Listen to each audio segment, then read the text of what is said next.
ভগবানের কৃপায় আমরা ইতিপূর্বে শ্রবণ করেছিলাম অপ্সরা কুণ্ডের। এখন আমরা 84 কোষ ব্রজমণ্ডল পরিক্রমা করতে গিয়ে এইসব কুণ্ড পড়েছিল। এখন এই 84 ক্রোশ ব্রজমণ্ডলের মধ্যে গিরিরাজ গোবর্ধন পরিক্রমা করছি।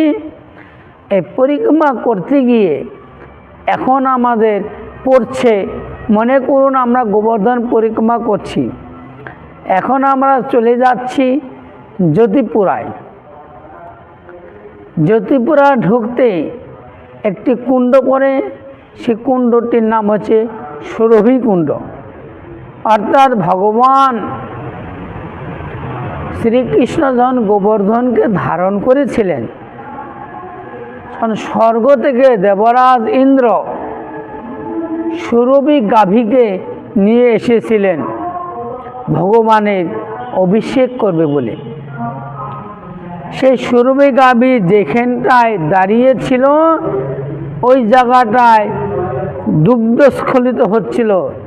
সে দুগ্ধ স্খলিত হতে হতে এমন একটা কুণ্ডের সৃষ্টি হয়, সেটাকে বলা হয় সুরভি কুণ্ড। বলো সুরভি কুণ্ড কি জয়।